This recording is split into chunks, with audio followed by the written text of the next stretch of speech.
messieurs, bonsoir, bienvenue dans votre principale édition du jour. À présent, le sommaire. Le comité de transition pour la restauration des institutions a annoncé sur communiqué 024 que les attributions des marchés publics inférieurs à 150 millions sont désormais aux PME gabonaises. Quel enjeu pour l'économie gabonaise? Les réponses tout de suite dans ce journal. Instant santé, plusieurs médicaments anti-rhume désormais interdits d'utilisation sans prescription médicale. Nous le verrons également dans ce journal. Enfin, les élèves du lycée technique de Bikélé confrontés à l'absence de transport public dû à l'état défectueux des routes. Les détails tout de suite dans ce journal.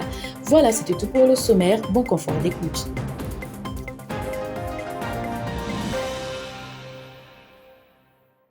Nous l'annoncions au titre, le comité de transition pour la restauration des institutions a annoncé par communiqué numéro 024 que désormais les marchés publics à une hauteur de moins de 150 millions sont désormais attribués aux petites et moyennes entreprises gabonaises.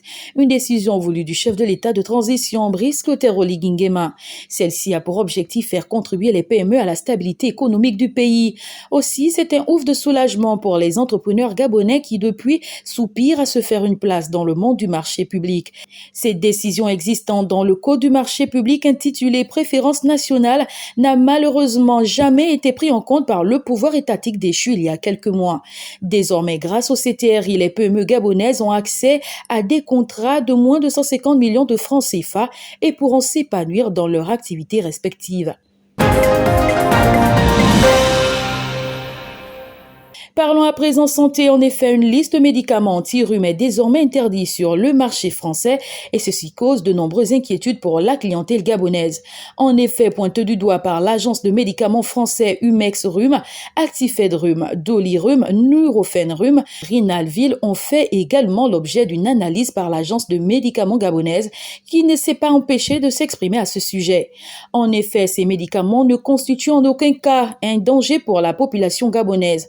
En d'autres termes, ils ne sont pas interdits au Gabon, cependant sont désormais prescrivables que sous recommandation médicale due au fait qu'ils contiennent de la pseudoaphrédine pouvant causer des effets indésirables dangereux.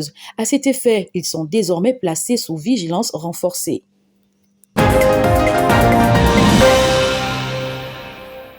Les élèves du lycée public et technique de Bikélé ont fait un mouvement d'humeur ce mercredi 26 octobre 2023. En effet, confrontés à des problèmes de transport public dus à l'état de la route de l'axe du PK12, ces derniers n'ont pas pu se rendre dans leurs établissements respectifs. À cause de cette route n'étant pas praticable, les taximens ne circulent quasiment pas dans ce tronçon ou sous condition d'exonération des tarifs par client. Une réalité que contestent ces élèves qui entament cette rentrée scolaire sous un temps pluvieux. À cet effet, ils réclament la baisse des prix de transport et les finitions des travaux de la route de Bikélé. Il y a quelques semaines encore, le président de transition, Brice Clotaire Oligui Nguema, prospectait les chantiers routiers du Grand Libreville pour sanctionner les sociétés responsables de ce genre de dégâts impactant la vie sociale de la population. Pour finir, le président de transition, Brice Clotaire Oligui Nguema, était attendu ce vendredi 27 octobre au Congo-Brazzaville pour participer au sommet des 3 bassins des écosystèmes de biodiversité et des forêts tropicales d'Amazonie qui se tiendra du 26 au 28 octobre 2023. Voilà, c'était tout pour aujourd'hui. Merci de nous avoir suivis. À demain, même heure, pour un prochain numéro de votre édition sur Ogo Info.